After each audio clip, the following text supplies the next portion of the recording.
Hi, Holly. Thank you for being with us today. I am delighted to hear about your spiritual adventures. Thanks, Dean, for having me. Happy to be here. Well, great. Thank you. Just a brief introduction. I understand that you have had a before and after life. You had a before life, and then you had a significant NDE or near death experience, and things have changed. Is that Yes, an accurate assessment in that is great summary? accurate. I don't know how it could not be accurate if someone goes through those kinds of experiences. I would hope it changes them, hopefully for the better. Yes. Oh, wow, absolutely. Yeah. When did you have your near death experience? It was in the fall of 2021, so not too long ago. Okay, and this was as a result of a COVID experience. Yeah, I Is had that correct? COVID, spent 70 days in the hospital with two intubations and a trachea and sepsis and other life-threatening infections that were worse than COVID, they said. But here So, I you, am. so you made the medical people earn their dollars. Yeah, they didn't know what to do or what to think. I probably had a 5 to 10% chance of making it. It's That's pretty that's significant. yeah. Yeah. So tell me what was your perspective of you and your life prior to that experience? How would you describe that? Like, spiritually or Well, what was your perception of self prior to that, and what was your perception of of life? oh, well, to me, my motto is if I'm not happy, I'm not doing it. So that's my definition of success is happy. And Mhm, so that always led me if I didn't like something that was happening or something I was doing or a business that I was in, then I got out. Like there's just worse things than what you're in, I think. mhm, m'kay, Sometimes staying where you're at is worse. So that, for me, it just I was always, just happy-go-lucky, wanted to, move forward. I graduated from high school early because I, like, wanted to get on with my life and, I don't know, have a family and have 3 jobs, and nothing's changed about that. I've always usually had 3 jobs, if you call mhm, them jobs. m'kay. What was your perception of self? Who did you think that you were prior to this NDE experience? Well, I was raised very religious. Okay, So I would say I was like a religious spiritual person, and I would say now I'm more of a spiritual religious person. So I always had a pretty good knowing of what and who I was, where I came from, just from my religious background. I felt mhm, comfortable, felt like I didn't have all these questions like a lot of people maybe do. I felt like I understood it pretty well. Um, I would still say that that is a statement I could say.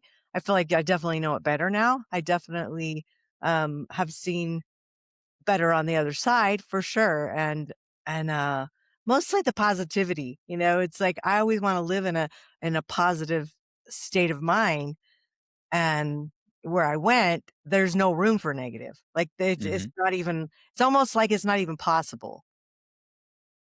m'kay. When you say where you went when you were in the process of experiencing the NDE?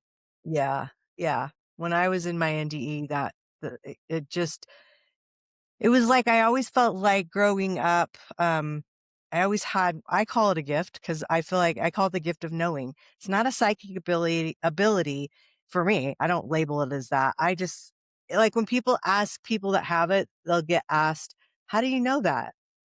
You'll make a statement or you'll have a conversation. How do you know that? You don't know how you know, you just know. And I Mhm, feel like that where I went was like the gift of all knowing. Like if you didn't have an answer, you had it so quickly, you could know anything you wanted at any second, millisecond, whatever it was. I mean, it was just like the thought was there and the answer was already there before the thought, I felt like, finished. mhm. While you were in the Yeah. NDE, or is that I what you wish it was like experience that now? now. That'd be awesome. Yeah, it was amazing. Okay. I Well, gotta before work we hard get for it into before we get into recalling where you were and what you were doing during the NDE, how is your perception of who you are and life changed from what it was before your NDE? Well, for me, I never could have told you like my purpose. I struggled with that for many years where the why, sure, my family, my loved ones, great. That's why I want to do things is to make that better. But the purpose, I always just knew there was something bigger, but I didn't know what. When I would do like visualizations in the past, 5 years in the future, I couldn't see it. And I Mhm. do hypnosis, I do meditations, and I always thought I was just going to die young. I mean, I'm not that young now, but relatively. And so when it was me laying there, really literally dying, I really thought that was it. I was like, oh, okay, this is it for me. So the possibilities, I just always knew were there, but I didn't know what they looked like. I just couldn't picture it. I couldn't dream ahead. I couldn't, um, I mean, I feel like I worked at wanting to do that, but it just never came. And so then after, I feel like I was like handed this life Bible, so to speak, and it had the ending written in it. And I just have to go fill in all the pages doing, my mission of what I'm really supposed to be doing, which is what I'm doing now. And I think that's pretty cool. I don't think very many people get that. I feel like, oh, you want a purpose? Okay. Well, maybe I don't want the responsibility of that purpose though. It's big. And not everybody's is maybe that big, but it's still their purpose and it's their why they're doing things. And so that's Do how you it went. distinguish in your understanding between your purpose and your mission? Hmm. I almost think they're parallel. I feel like But I but don't know but if they're I would distinctly different. hmm. No, because I think at the end result's the same. So maybe those words could be interchanged. I don't know. Hadn't thought of that before. Okay, sorry. No, I like it. It's when people ask me questions like that, I love it because it makes me, I hadn't. I am so not a deep thinker. I'm so surface. It's like I'm the idea person. I'm a creative, and so when people have these deep conversations, like, I mean, let's go deep. Okay. Okay. Do you have any better understanding of consciousness? Hmm. You know, I feel like I'm so not scientific, and I feel like that kind of fits in that category where I don't have to know everything. Does that like I want to Mhm. know things, but like I was told later, 2 years after my experience, I was told in a hypnosis session that was a game changer for my life at that time. And I was told more will be revealed to you when the time is right.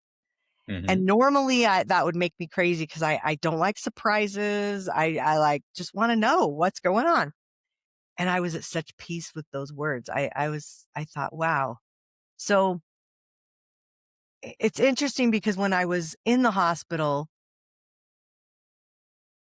COVID's a brain disease, but I was, like, conscious enough to realize many, many, most all, if not all, of my experiences going out of body because I had out of body, I had a spiritual and a near death. But I would take my bed with me on these journeys. I wouldn't stay in it for once I get to wherever I was going, but I remember being out of my body in my room many times. And Mhm. I knew, I mean, like I knew, oh, if I don't take my body with me that's laying in that bed, I might not get it back. I kind of need to stay with it. And so on these journeys, I would take my bed and we would go to these journeys and including the near death when I went on my way to the near death experience, still had my bed with me. So I don't know if it's maybe a different understanding, but I don't know. Okay. Well, listen, let's get into the who and where you were during your NDE experience. And this was an extended experience. Is that correct? You said 70 days. Is that Yeah, I correct? had lots of experiences over 70 days. Yeah. Okay. Most of Uh, them were the first 3.5 weeks, most of them. But okay. And the NDE part was one sub experience within this perceived experience? Yeah, almost. I feel like it was almost sandwiched in the middle of the 3.5 weeks because I know exactly when it was. It was in between my first and my second intubation. It happened during my first intubation, and then I know when it happened because that's right when they took me off when I was doing better when I came back. So, Mhm. like, yeah, it's nice to be able to define when it happened. What was your experience during that NDE? Well, when I first was going into that, I was leaving in my bed, as I did many times, but this time I was going down the hospital hallway and I had just signed papers. When they intubate you, they make you sign a bunch of stuff. Mhm. So, um, it was on my mind, I think. And I'm going down the hallway and I remember, I am intubated and I remember shaking my finger at the nurse's office telling them, I rescind my DNR. I rescind my DNR, which is do not resuscitate. Right. I don't even know if I had a DNR, honestly. And if you think about it, COVID was different. A DNR, it's not like I got in a car wreck and I was brain dead. It was from Mhm. COVID, which most people didn't come off of the ventilator with COVID. So, um, I must have known I was headed somewhere, because I wanted my DNR gone. And then I ended up going down the hallways and I'm watching the hallways as I'm going down, where there's a gap and I could see other beds going down the hallways as well, which I think were other people dying in the hospital at that time because there was half of 2 floors were dying that were in there. And then I ended up at the end of, like, the hallway, but it was like, the way to a stadium. Like, picture a football stadium, but Mhm. so much bigger, and all of the beds got wheeled into the skyboxes because we couldn't get out, right? We were in our beds. And so then there was, like, this pause of time that I didn't remember, and then I'm out of my bed, and I'm in this stadium. I call it the Stadium of Light, and there it fit hundreds and thousands of people. Like, they were stacked high. Mhm. And I remember one of the first things I saw was I looked around and I could see feet. So I knew nobody was on the ground or sitting in the stadium. Like, and a stadium's just how I explain it because I don't know how else to explain it. And then the conversations that I was saying that were happening so quickly were if I looked at somebody, I mean, it was all telepathic, but it was like the conversations were just like the knowledge and anything I needed to know, I would know, instantaneously. And so that was happening. And then all of a sudden I could hear from, like, my senses in the hospital when I was in there. Just to explain, I always say I lost all 5 senses several times because they tie your hands to the bed. So I couldn't touch. Taste and smell were gone from COVID. I'm legally blind without correction, what contacts or glasses. So I couldn't tell who anyone was unless they were right in front of my face. And then they all Mhm. still wore, everything the same, so they still look the same, and the ventilator took, like, 90% of my hearing away. So going from that and not having any of your senses, which was I was grateful to be in a coma a lot of that time because of that reason, it was really, really challenging. I go to this, and now it's like, first of all, the gift of all knowing, and all the senses are, like, just 1,000 times bigger and bolder than they are here. Mhm. And, so that was the kind of Physical senses? did I what? Physical senses? Every You sense, retain physical senses? every sense, everything about touch, the smells, the taste, I mean, just like anything, you could experience everything without even hardly thinking about it because it was so quick. Mhm. Um, the sound though started coming and I could tell it was like all 4 directions I could hear like stereo, and I remember just thinking, "What is that sound?" Because it was like the most angelic sound I'd ever heard. And then the singing started, and I didn't recognize any of the songs, but I knew all the songs. So I think it was that part of gift of knowing that it was, "Oh, I don't know this. Oh, yes, I do." It's like I learned it that fast. And So so it wasn't the Grateful Dead. No, nope. I can't even tell you what it was other than I've never heard it before, anything like that. Okay, It's all just right. so Well, I didn't know so there was just a bit of humor there, if there was a I connection. that's funny. But it was so I like to sing, so I joined in, felt like I had this little concert, you know. And the next thing I remembered, I was what I would call having my life review. And for me, it was like sitting watching a play Mhm, out. And so I'm watching and I'm not thinking, remember I had mentioned there's not a negative thought. There's like you don't think there's no bad. There's no um negative at all. Like right. it just you can't even comprehend that even being in that space. So as I'm watching my life review, I'm not seeing any bad. Like I'm seeing all good. And so my thought's not even going to why am I not seeing the bad? I did later, but at the Mhm. time I'm just like enjoying, the good I did and the service I rendered and the love I shared. And so of course I enjoyed that. And and then I was given a And how couple of would how was this coming to you at the time?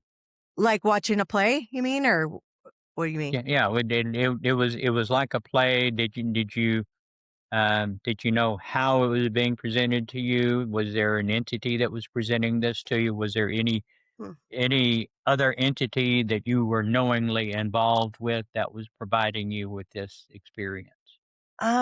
Not that I remember. I think I had a guide, but I feel like that's like not revealed to me yet. I feel like there's still Mhm, stuff because I've gotten more to the story over the last few years. But at the time, I guess none of that mattered. I was just like it was like they were characters. It wasn't one person. It was characters. It was actually like the interaction because everything I'm watching, I'm feeling. All mhm. those senses are there. And so like those experience I was reliving. And and then I just felt like it kind of stopped. And then I didn't get a choice to come back. I probably would have stayed, to be honest. I would have stayed there. I never was You afraid to didn't die. you didn't get any communication about coming back? It was Oh, it was no. just Well, I got told 2 things just before I came back. I top of mind for me was I had the day I found out I had COVID, so this would have been a few weeks, I don't know, a couple weeks prior. I had pitched a company. I had a new company idea. It was just a concept at the time called Retreat R&R, and I found a guy that was in the tech world, and it was a tech company, and he had a billionaire backer, so I really wanted to, like, partner with them, and so I pitched him that day, and we were continuing the conversation, then I end up in the hospital, and I basically was told, "Do not partner with that company. It needs to stay yours, and that's not the highest and best thing for it." And I was a little bummed, not there, but, later, I was so right. excited to do that. I was like, "Okay, whatever." So, then I was told to start a nonprofit, and I was given the name, which was Adventure Bucket Wish, but I was not given a mission, like, no other full that I remember, no other Mhm. further instructions. And so, that was kinda what I was told, and it was like and then bam, I'm just, like, back in my body, suffering, not being able to breathe, I mean, it was painful, but I was doing a lot better when I came back because, um, obviously, I didn't stay there and die, right? And so, when when I got back, my sister first of all, my husband could not come and see me for about 3.5 weeks, which is Right. when every experience happened because he had COVID and they wouldn't let him in. And so I had Oh, 2 he had sisters. COVID too. I brought it home from a conference and gave it to him, so he was a couple Wasn't days that behind me. swell? You just shared everything. What's that? Yeah, Y that was it wasn't that swell? You just shared Oh, everything. wow, wow, yeah, of course, we're married. Yeah, and he had blood clots and he was on oxygen, but he didn't have to be hospitalized, so he didn't get it as bad as I did. We had the Delta version, which I still think was the worst variant that they had out there, I guess, I don't know. But all I know, I was healthy going in. I mean, Mm, healthy before, and I wasn't healthy going in. Um, so my 2 twin sisters that are just younger than me, they rotated. I could have one person every 24 hours come and stay, and they intuitively knew that I needed someone there all the time. I mean, I'm super independent, so I feel like they saved my life by doing that, because I'm sure it held the hospital staff a little more accountable. They could an extra set of hands, an extra set of eyes. So I feel like, yeah, just having them there. So many people died alone with COVID, which breaks my heart that couldn't have anyone there with them. So I was Mhm. grateful at that time it had been lifted so I could have that one person every 24 hours. And my sister Jill was there when I woke up, and she probably they were very in tune with me and what was going on. And remember, I couldn't talk. So I communicated with an alphabet paper that had the alphabet on it, and I could barely lift my hands. I mean, I was so weak that it would take long time, they said, for me to communicate the letters, the words, trying to figure out what the words were. Mhm. Uh, Sometimes they'd hand me a pen, let me write, but they couldn't even read what I was writing. I wrote glasses, the first thing they could make out, because I wore glasses and I wanted to see. So that was the first thing I wrote out. But when she went and got the tablet, um, she said, "You started spelling out," not tablet, the paper. She said, "You started spelling out KID," and she stopped and said, "Oh, do you want me to tell your kids something?" And she could tell that wasn't it. And I kept going, NAP. And she said, "When you spell kidnap," she says, "First I wanted to grab the garbage can and throw up." I was just like, "Oh my gosh, they told me you were doing better." So I ran an errand, like, "What happened while I was gone? Why are you saying kidnap?" And so she said, "As soon as you got that out, the nurse and the doctor come walking in to extubate me and take the ventilator off." And she said, "You could talk, but not very well." It was very raspy. And she said, "And you had a lot to say." I couldn't even tell you what all I was telling her, but I do know there were still probably 3 spirits in my room. And I knew pretty quickly, that I was the only one that could see them. So the nurse Okay, and the doc you could see them, not just feel them? I never thought about feeling them. I feel like I saw them. That's an interesting question, but I feel like I could see them in there. I couldn't identify who they were, though. I kind of have an idea, but I couldn't identify. And and so she's opening the closets and the drawers and the bathroom door, showing me nobody's here, nobody's here. And so then I just was like, whatever, and I did not do well the next, because they put me back on the ventilator about like Mhm. 14 hours later. So I wasn't off of it very long.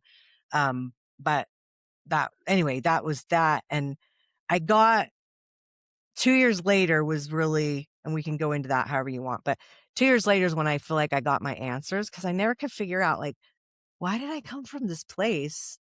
I definitely wouldn't have left. And feel like I got kidnapped. Like, why did I feel like I got kidnapped? And so I got my answers to that a couple years later, and it made so much more sense. And it's been interesting to kind of the little puzzles to put the little things together that I hadn't. So I love when people like you ask me questions that no one else has asked me. I don't know, I never thought about it before. I'll have to think about that, because there's so much. There's so much there. Right. And I don't think I could have handled knowing everything that happened. And so I'm grateful that it can be dripped to me over time. I mean, I hope it doesn't take my whole life to figure it all out, but the rest of my life, I mean, Okay, well, when you were in this, evacuated NDE part of your experience, and you were, uh, you felt you were not in your body? when I was in the Could near you death, distinguish that? um, yeah, I definitely was not in my body. Definitely not. Okay. Yeah. How did you feel? Just super free. I mean, light, um, almost like I could fly. Maybe I was, but, uh, I You felt I don't weightless? remember, like, traveling, I remember just going to different places and being there, not really moving through it all. Okay. Um, how did you feel about your, degree of connectedness? To to the where I was? to people or to um, your comfort level of connectedness as opposed to our perception of Mm. separation. I definitely felt like a oneness. That word comes to mind that I Hmm. felt, yeah, that everyone where I was, I mean, there were hundreds of thousands of people that we were all connected for sure. And I feel like almost like the thought process. That's how I could probably get my answer so quickly, you know? It just, definitely freeing for sure. Okay. And your degree of how would you characterize it? I don't want to give you the answers. Yeah, yeah, yeah, I'm trying to figure out how to ask the question without giving you the answers with the yeah. question. How did it feel? How would you describe the feeling? You said that you said you felt freer, and I'm interpreting that as to include a feeling of being lighter. Yeah, But how would you encapsulate that? What was the feeling? yeah, there was a lot of feeling, I would say. I mean, definitely a lot of love, a lot of joy. I felt like that word, that's my mom's name too, which there was a lot of joy. Um, and she had just died about 17 months before. The other word, I feel like the peace that was there. I honestly, until probably about a year and a half now, I could have never told you what true peace felt like. Like, even after I came back, my Hmm. life was so turned upside down for a couple years that I remember my sister saying, "I wish you could just feel some peace." And I thought, "Man, when you don't know what that feels like I knew what it felt like there, but, like, here and going through this stuff, and, I know what that feels like now, and in fact, I have a metal sign that sits right here above me. I get to look out every day. When I'm on my computer, I just look up and it says "Peace," and it's just a great reminder Is it of neon flashing at you? doesn't flash, probably should. I probably need to be reminded of peace Maybe more. you can get that made up in neon that flashes at you so I can get your attention when you're lost in, That's not right. peace. We all need Y reminders. I mean, yeah, yeah, we definitely need reminders. Yeah.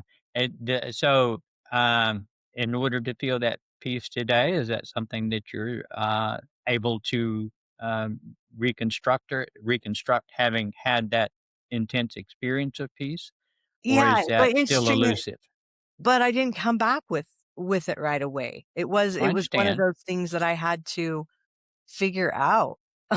And Yeah, figuring but out things sometimes not good. That stinks. okay, but you had that experience of peace, so you knew what it felt like. You got a peek behind the curtain. Yeah, yeah. Yeah. Are you able to reconstruct that? I feel like, for me, yeah, yeah, I think because I'm an action taker, so I feel like just when I look at the word, it's almost a trigger for me. I can get in that state just by knowing that's there and reminding Okay. myself. Yeah. Have you become aware of what it is inside of you that changes when you snap Mm. into that? You have the best questions. We need to hang out more. I love it because you make me think. I'm like, it's so funny. I love it. Hmm, I never have considered that. Yeah, I don't know. I Okay. mean, I don't wanna make up something. I don't No, know. I'm not asking you to make it up. I'm It's a great thought. just curious. And you said you had some other, not part of the NDE experience, other experiences during this 70-day period where you felt that you were, um, well, you said not traveling, but you were having non-physical experiences that were Yeah. tangible for you? Yeah, well, okay, don't let me forget to come back to the rest of my near-death story that I Oh, found okay. out Oh, later. I'm sorry. Go You ahead. wanna Go ahead with that. wanna do that Yeah. now No. first? Yeah. Okay, and Go ahead and then I'll tell you some other juicy ones. Um, okay, so 2 years after that, well, first of all, I came back. I didn't even question my assignments. I immediately, I mean, health providing, I was very sick for a very long time. I have long Mhm. COVID even still. I was on oxygen. How I did it, I mean, I know I had the grace of God with me for sure because how I got that stuff done, but I incorporated both companies, applied for the 501(c)(3, and then about 4 months after, I call it my 2 years of hell. It was almost 2 years of, like, dark. I mean, I prayed every day I would have died. I went through some really hard family things. I It's like every bad day I'd ever had in my life, times it by 100, and that's how, like, heavy I felt every day. I was just like, "Why did I live to be put through this?" You know? So it took almost 2 years to come out of that. So fast forward, to the good part. I am coming out of it. I find International Association for Near Death Studies, which is IANDS Mhm. conference. And I was like, I'm going. I got to go. It was in Washington, D.C. that year. And so I went, and that's where I found out that there was actually names for the different things I had had. So there was Mhm. out of body, there was near death, there was spiritual transformative, and I could identify once I knew what each of those were, I knew exactly which experience to call what, like, if we wanna label it. Right. Yeah. I also knew the difference between a bad dream, a nightmare type thing, or just a dream because I had some crazy just dreams, and some crazy nightmares. So it was kind of, nice to just get that education. So I did that, and then I just, my intuition's always been pretty good, but it's definitely better now. And I knew I was certified for hypnosis already years before. So I called my mentor, teacher, and I said, "Hey, I am writing my book and I really would like to be in integrity with the stories. And there's some gaps in my near death story that I don't feel like I remember. Do you think we could do a hypnosis session on the near death part and see if what we can uncover?" So that's what we did. And I really hesitate to say it was almost like having a near death experience, but it almost was like having another near death experience. It was kind of, it was the rest of the story. I felt like, The hypnosis experience. yeah. Yeah. Okay. So what happened there, it went backwards though. So remember when I had said when I got to the stadium, before I was in the stadium, there was just this like void. There was like this pause. Mhm. That's where this picked up. That's what was crazy about it. So, um, it was almost like he took me right from there, and all of a sudden I ended up, um, somebody took me. Like, I could never remember an entity when you had said that. I never remember anyone specific. So here we go in this, and I'm in this space called the in between because it's not dark and it's not light. So I say it's the in between. And there's all this matter floating around, and it would like in the Stadium of Light, the matter was like foggy, but I could see through it so clearly. But it was like, I don't know what else to call it other than fog, but it was really, really bright. Mhm. And here it's like colors that I can't really describe, but they're all shadowy colors, cobalt, blue, and silver, and gray, and black. And they're swirling around, and they would swirl into a heart. So the matter would like float around, then it would go into a heart, and then it would float off to the left, which the left was the light, the right was the dark. And I remember thinking, gosh, even in the dark, it's attracted to the light, and Mhm. and the hearts meant they were looking for love, is how I kind of like interpreted that as being hearts. And so then we explore, and we realize there is an entity there. And so in hypnosis, you can do, I don't know, have you ever been through hypnosis? I'm familiar with it, though. Okay. Yeah. So, you can talk to people. You can heal Right. that way. Okay. So we did a role play thing. We end up um, getting the matter together to realize it is a person, it is an entity. So my mentor talked to him, and he said, when I count backwards from 3 to 1, you're going to tell me your name. 3, 2, 1. All of a sudden, Darby. I was like, I've never even heard that before. ironically, I heard it 3 more times in the next 30 days, which was in different contexts. And so Darby said he had no connection to me, but he couldn't go to the light and he wanted my light. And so he took me. So I believe when he took me was when I was going to the stadium, like before that happened. And so they He bantered. he wanted your light? He wanted my light. I can't go to the light. I can't have the light. I wanted her light. He wanted my light. Okay. So they like bantered about letting me go like that. I mean, well, I have this thing with people having my back. Like I love people having my back, you know? And so my mentor had my back. He was like so defending me. He was saying, you know, she earned that light, you didn't, and it's not yours to take. You're stealing it from her. You know, I mean, it was just like I remember that good feeling coming, going, gosh, thanks for having my back. Like I had someone Mhm. defending me when I'm in this vulnerable state.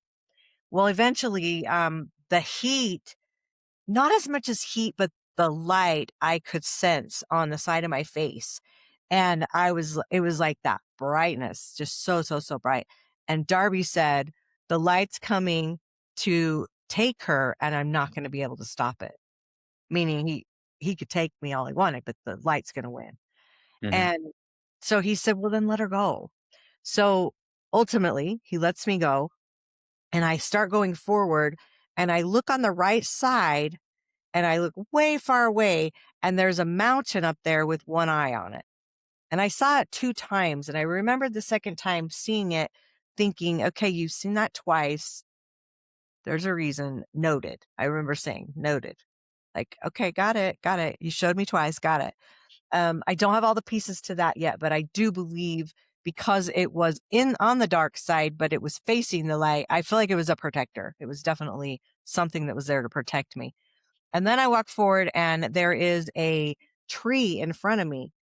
And boy, did I need that because I was told, remember not to partner with that company and do it on my own, which I Mhm. did. While I was doing the marketing and branding, I intuitively knew that it needed to have a tree in the logo. I didn't know why. I didn't question it. No one else questioned it. When the tree came back to be approved for the logo, it had 11 leaves and 11 roots on it, which is 1, 1, 1, 1. And I never changed a thing. Like I knew I actually ended up talking to the guy later that created that and asked him what his thought process was it around it. And there was just a lot of really spiritual, like significant things around that. That's the day I got out of the hospital. And so my birthday's 1, 1. There was just like a lot of like little messages there. So when I saw the tree, I felt like it was like God telling me, you did what I asked you to. And here's this tree. And you didn't even remember it's part of your story. And I thought, oh, okay, okay. So that made me feel really good. And then I go out further and now I'm over on the light side. And the other thing I was told to do was start the nonprofit, which we did. We made the mission for long COVID at the time. And that's what I was suffering from and so many. And it was under. Mhm. So we had a gala fundraiser. And when I get over to this side, that matter that was forming hearts, it's now the bright colors again. And they turned pink and they were like, now the hearts are kind of more just going up because they're already in the light. And the hearts are like a pink rose colored. And when I did the gala, all the gift bags, I knew I never asked anyone. I just bought them. And when we were making them, put a rose colored pink heart in every bag. And when I saw that, it was just like another God gift. I think that it was just said, you know, well done. You like did the 2 things I asked you to. Here's confirmation. You're on the right track. I mean, it was just so healing after that 2 years. I needed that so badly. Well, I'd had time to think about my life review and why I wasn't seeing any bad. So I'm revisiting it because the story's kind of going backwards now, you know, in this. And Mhm. now I'm revisiting my life review before I get to the Stadium of Light. And I definitely asked, why am I not seeing any bad? I've done plenty of bad things. I knew that. And it was like I heard God. I did not see him, but I heard him so clear in this. And he said, I'm showing you the good because that's what matters. And it was just so touching because I thought, wow, what a God of love. Yeah, you're right. That is what matters. Mhm. And then he gave me a message that I know if I would have remembered that as part of my original NDE, it would have changed how I reacted. It would have changed everything about those 2 years, which would have been great, by the way, because I wouldn't have went through the hell. And looking back now, I know I had to have all those lessons. I had to do the ick and the hard to do what my philanthropy work and things in the future is my purpose. Like, I know that now. I didn't. When Mhm. you're in it, you don't know it. And there, I was just coming out of it and I was just healing. And it was like the message and the words were love them where they're at. And every day I think of that message. I think about it all the time because it takes that judgment away that we have towards people and it Right. it it just makes it easier. And it also brings me more peace, which obviously I like having. So Mhm. it was just such a just the perfect thing I needed then. Then I ended up back in the Stadium of Light, but by then it had been about an hour and 40 minutes and he pulled me out. I was like, dang, maybe I wanted to experience that concert again. You know? I didn't get to do that. We've talked and recently, my mentor, and he says he feels like there's more, and I said, "I know, I feel like there's a lot more people, entities, whatever you wanna call them. I just dealt with the one." But he's like, Mhm. "You ever wanna do another one? We might, I don't know," because I had learned so much, but I like not knowing everything, and more will that's where I was told more will be revealed when the time is right.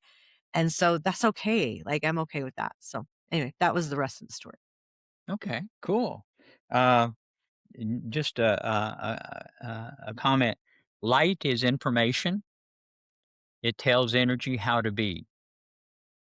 In other words, when we follow the light, and we're following information, which is Yeah. restructuring how we will be, should be. You don't have to follow the positive light. You can follow the negative. It is equally as fulfilling of our life purpose, but it's not nearly as comfortable or as pleasant.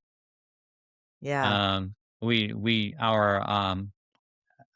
our mission is different. It's unique, but our purpose is the same. No consciousness in all of creation has a different purpose. Our purpose is to explore ourselves, and we do that by having experiences. But our Yeah. mission is unique, and what you're discovering is not your purpose, but it's your mission, and it is by following your mission that Mm. you fulfill your purpose. Okay. Interesting. Yeah, that's a great way to put it. Thank you for explaining that. Sure. You're welcome. So, are you going to do another, would you call it a regression in your hypnosis? Yeah, probably. I don't know when. We've actually even talked about doing it with like plant medicine. I'm not opposed to it. I didn't want Hmm. he asked me in the beginning and I said no. I want to be completely myself. I didn't think I needed anything like that. But we may test the waters. I don't know. I'm a risk taker. I'm like always open for something. Um, but yeah, it was we I probably will do something again. Yeah, and I know he wants to because it was a pretty cool experience for him too. Cool. Yeah. Okay. Well, understand that we have what we're using right now Uh-huh. is our ego mind, our identity mind, our hierophant mind, whatever you want to call it, all the same. That's all the same thing. Yeah. We create this in order to, as part of this incarnation.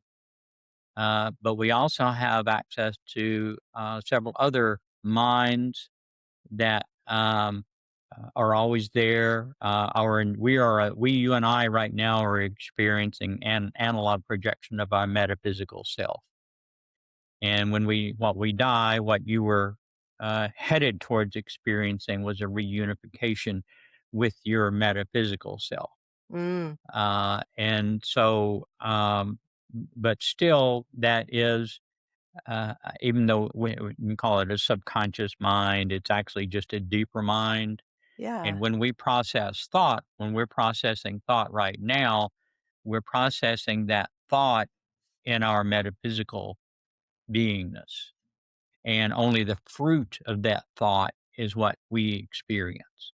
So we've Huh. already adjudicated the thought in our metaphysical self, which is dominated by our ego mind, and we're just experiencing it. Our experience is kind of like claymation. If you're familiar with claymation, um, they move the figure and then take a photograph, and move the figure again, and then take another photograph, Yeah. and it appears like the figure's in motion. Yeah. That's the nature of our experience, and so we're just inching our way along in what we perceive to be fluid motion because that's the way the camera is working. Okay. So, it's a great experience. What you got was a peek behind the curtain, and what's more important is the feeling rather than actually what happened. Yeah. Because we create the story, Mhm. so we can put it into a context that we can understand because we have Yeah. very limited understanding. But the feeling is how we interpret our experiences. And I feel And like that we I feel like that we're shown things in our experiences how we will understand them. sure, That yeah. makes sense. Yeah. Well, we're very simple. We're very low on the consciousness scale, and so that it's like we're giving information, and like Mr. Rogers would give us information. Yeah. Be my neighbor in the neighborhood. Yeah. We're learning those Keep it simple simple. things. Yep. Yeah, but that's the way we need it in order to make it part and heal our perceptions of self Yeah. that allow us to evolve. And the reason I was asking so much about your feeling of connectedness, in order to incarnate in this range of consciousness, we have to undergo what is described as the forgetting. And the forgetting is that feeling of connectedness. Mm. And so when we leave our body, then that is we jump past that, and that's usually what makes an NDE experiencer so different after that because they get to recall what that feeling of connectedness was like Uh, when they come back into their body, and that yeah. reprioritizes almost everything that we deem to be important prior to that NDE experience. Wow. It's deep. Well, hopefully that might give you a little bit of dimension on what it is that you're just trying to recall. And the feeling is very important because that's what Yeah. is how we interpret our experiences, and that's what actually provides the breadcrumbs for future healing. You're Yeah. remembering what that feeling of connectedness was like in that Huh. NDE experience. Yeah, that's a good thought. I like that. Thank you. Yeah, you're welcome. Holly, I've enjoyed I think this will be very helpful for our audience. I certainly hope that it will. I hope it was enjoyable for you. Yeah, you asked great questions. Got me thinking. I'll be Good. pondering all day. Okay. All right. Well, anything that I can help in the future, please don't hesitate to contact me. I'm just full of tons of worthless information. Oh, it doesn't sound like it. I don't believe that. All Yeah, right. Well, I'm going to end our recording, and if you'll hang on for a minute, and we can chat for further after we take it off the okay. recording here.